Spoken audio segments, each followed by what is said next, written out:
Welcome to another edition of What the Fuck Happenings in the area called YouTube. Yeah, we'll do that maybe. You can't even call these people atheists. Can't call them thinkers even. I don't think. I don't think people are rational. Yeah, a lot of people. I mean, this whole confusion. I can't tell, you know, the difference between feeling good and feeling bad. I'm not sure that has really good or bad elements. I'm not convinced. Anyway, I mean, it's just, it really, nobody would be able to convince me, say, when I was like 10 years old. You're going to find it. There's these people that have this theory that there's no value component at all to how you feel. Feeling great, feeling terrible, it's all the same thing. Doesn't have any value meaning. I knew it had value meaning for me. I knew it had value meaning for my sister. I knew it had value meaning for my grandfather who was dying of cancer. I knew it had value. I knew it had value meaning everywhere where there was a brain that could feel. There's just no fucking way you can get this wrong and be working. Brain working. It can't be working. It's got to be broken. Fundamentally broken if you can't. If you have to think about it. Fuck you. Kook. Anyway, I was going to get to that eventually. Alright, so newsworthy. Charnie Zazul. I know. No one's going to know who that is. Anyway, he was a person of some funniness. Yeah, he was funny. He talked funny, he did funny things. He's a cheater, though. Cheated me out of my contest winnings. Let his wife win. His to-be wife or something. His to-be, oops, I knocked her up. A little knock-up is in the video. But I don't know. It seems like he's been gone longer than the kid's age. I don't know. The kid didn't look 7, but who knows. Some kids are a little slow. Anyway, maybe he had another one. Yeah. Anyway, so yeah, who knows? He might do something interesting, or he might be just totally gapped by YouTube. YouTube just moved way ahead of him, and he's just way, way, way behind. So who knows? We'll see what happens. It's nice to say, "Oh yeah, I remember that guy." Some of that's good now and then. So anyway, the gray guy has been making some videos. These black and white style Inmendham thingies and background stuff, and then some other new guy. I can't remember his name. Did make a video, Inmendham voiceovers on it anyway. It had Holocaust images where pull the knife out of Mengele's hand, yeah, and a little brutal.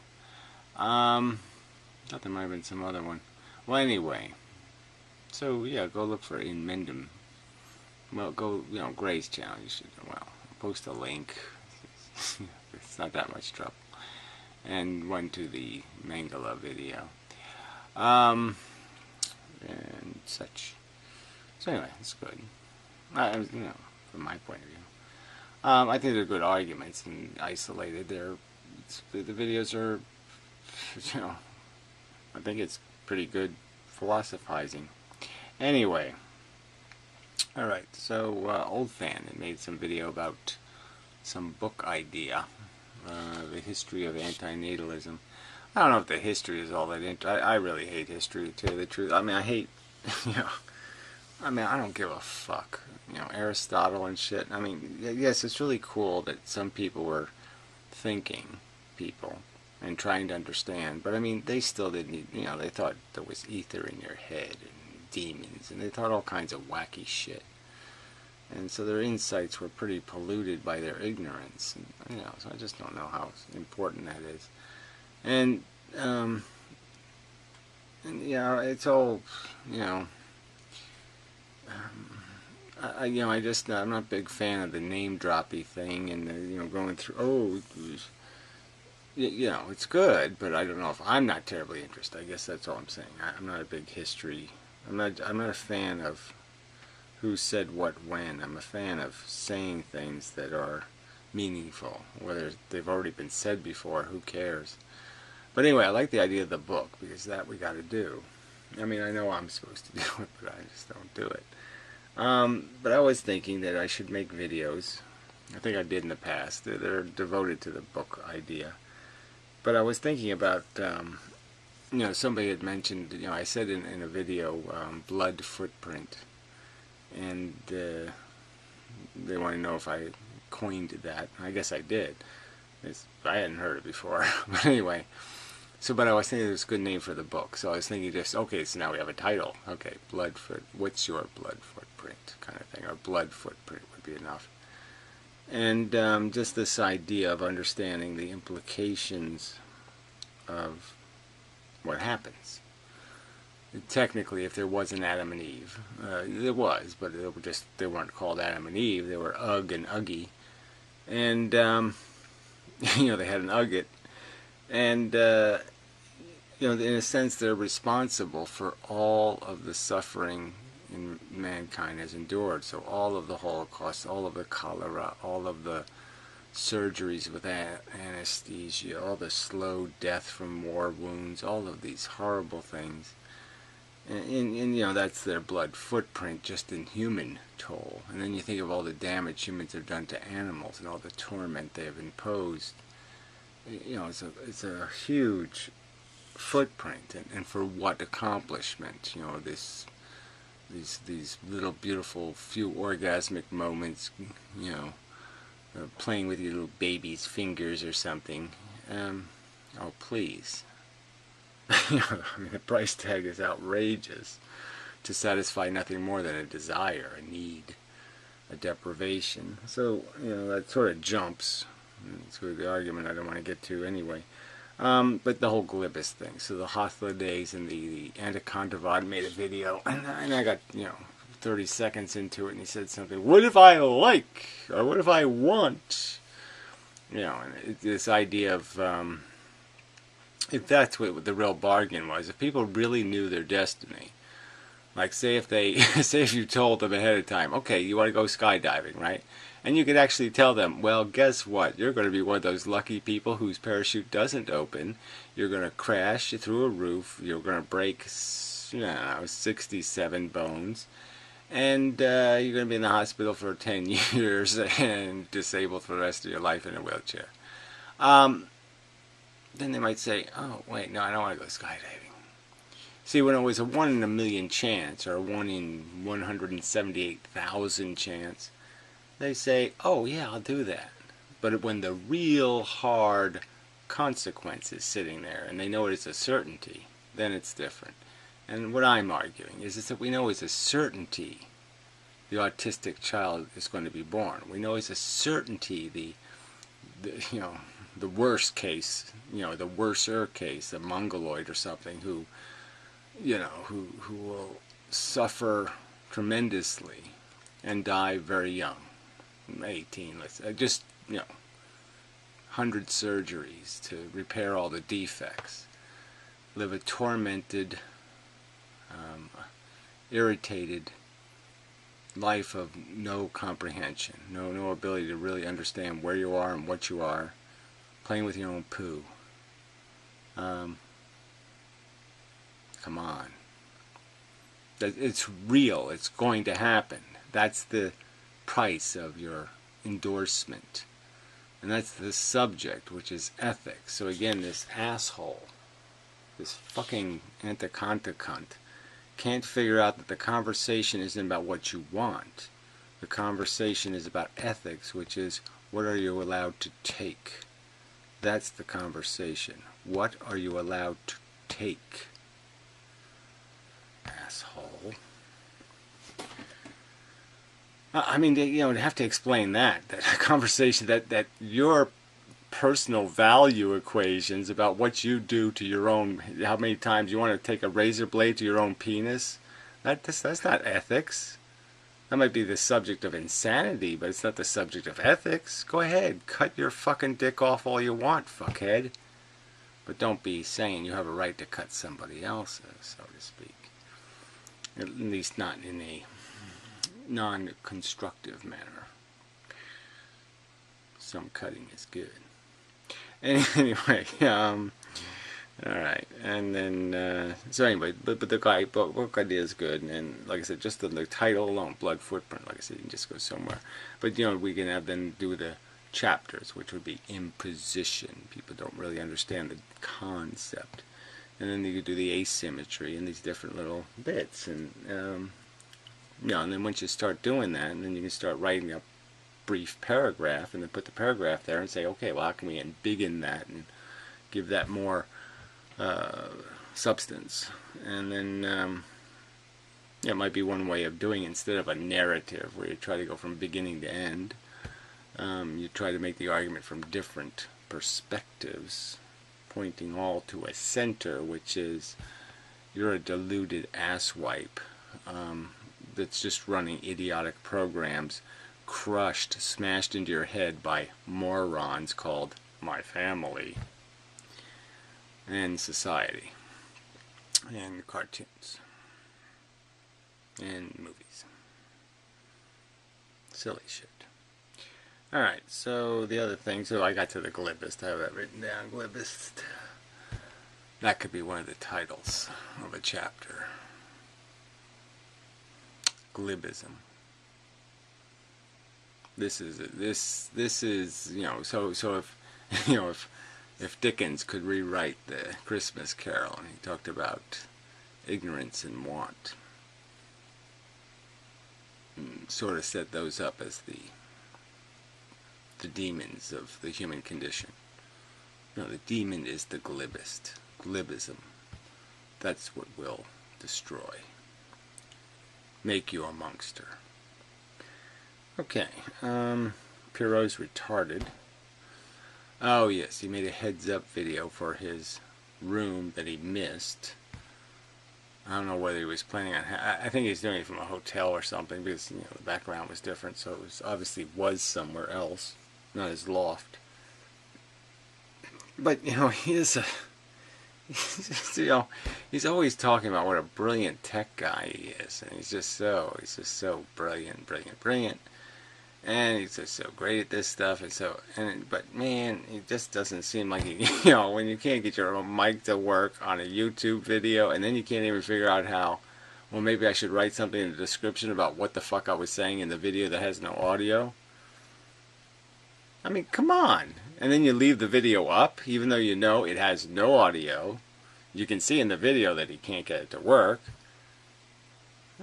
I mean, it's just rude. So you have people watch a non-audio video. You don't give any explanation and description about exactly what you were saying, like you're going to do it tomorrow or tonight or later or something. Nothing. I mean, it just, just points out again how Pierrot has a real problem imagining anybody else in the world being alive except for him. I mean, he really, it just is glaring sometimes that, how he's got this gap of ability to understand that maybe everybody else doesn't want to waste those 2 minutes.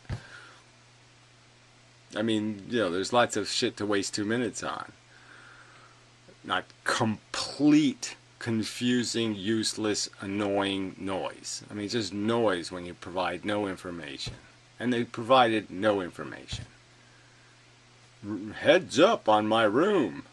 Well, they didn't give me anybody any heading up. You hit everybody with a brick for 2 minutes anyway. Alright, so I figured I would do, I have to do the physics video to this, whatever he is, annoying person. And I'm going to. I've been busy. It's nice weather. I've been outside. Blah blah. So, but yeah, I really want to do a physics video anyway. So, I figured I'd just do the first question because it's just one of those ones that's just so the people's obvious bias about what they've heard or something. They think, why does light travel at a constant speed Okay, you could ask that question by itself. Why does light travel at a constant speed? Well, because it does. Because that's how long it takes for something to happen. That's right. If it happened instantaneously, oh, that's right, everything would be over already. And we wouldn't even need to have a conversation about it, would we? Because everything would have happened already. It's all over. So we wouldn't even know the universe existed. Spontaneous events, having light have no speed, would just, and the fact that whether it goes a zillion miles an hour or 4, what's the difference? You're not going to be able to make any relative comparison. But the only point is that if it was instantaneous, there would be no reality. You should be able to understand that. Then he adds this idiotic, I'm sorry, it is idiotic to me, because what the hell does that mean? Independent of the observer. How do observers change movies when they watch? They sit there watching the movie, say, I don't like this ending, I'm going to change it. Okay, changed. And the movie changes? Because somebody's watching a dog bark, it barks. It doesn't bark unless somebody's watching it to bark. So if I hear a dog barking, I'm not watching the dog bark, therefore the dog didn't bark? No, come on. We don't affect light. Now what does happen that the relativistic assholes don't understand is that you, as a measuring device, you have to measure light to know it has speed. That means you have to do a time comparison. You have to have some ability to take an element, a moment, go another moment, and see how much stuff happened in that time to see how fast something's going. And you can't do that when you're moving as fast as the stuff you're trying to measure. That's impossible, you see.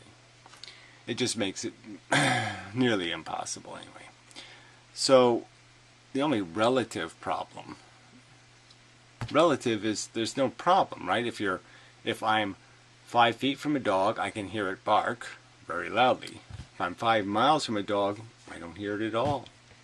That's relativity, right? Okay, that's relative. There's a relative difference, but it's only obvious to proximity. Well, the obvious problem with relativity when it comes to time is that speed changes how you're going to be able to process time. So if I'm moving towards light, the light doesn't get to me any quicker, but I obviously get to the light quicker. The light doesn't get to me quicker, I get to it quicker. And obviously if I continue to move as I'm receiving the light has a frequency. The frequency is going to be increased based on how fast I'm moving. I'm going to change the frequency in terms of I'm going to perceive it different because I'm plowing into it. Now the relativist might not think that's the reality, but that's the reality. Relativity doesn't change the light. So if I'm going the speed of light and somebody's right behind me going the speed of light and they turn on a flashlight, the light's never going to get to me. Ever. Ever, ever, ever, ever, ever, ever. It's just going to sit there and, hey, I can't go anywhere because the flashlight's going the speed of light already.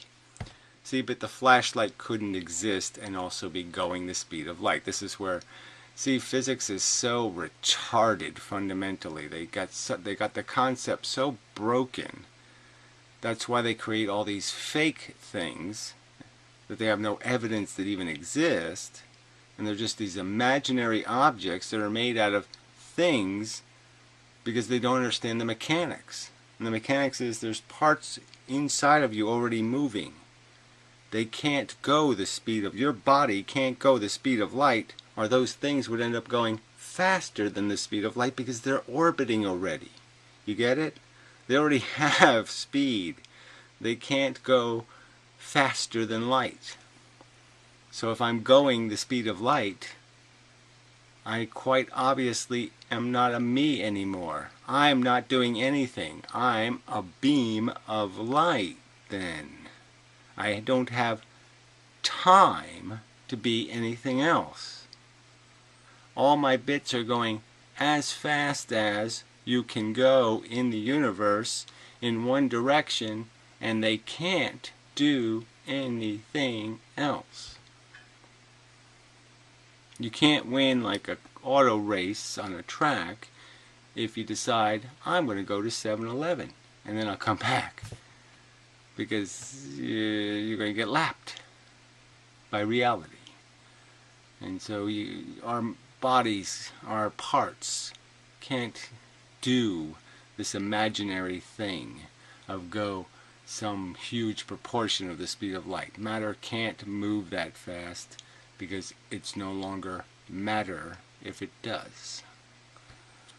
So anyway, but there's no changing something by observer.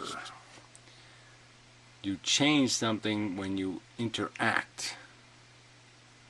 You're not interacting in any kind of direct way with it.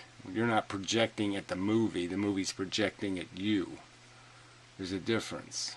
You can't affect something that you're not influencing. And when you're measuring things, your ruler breaks. If it's moving too fast, it's no longer ruler. You can't tell time when you're moving fast. You just can't do it anymore. Okay. So, that's one of the questions. And I'll get to the others and do a video. So what else? So, yeah, I've been collecting more magnets. Yeah, I just keep saying, oh, there's another. Oh, I forgot I had those.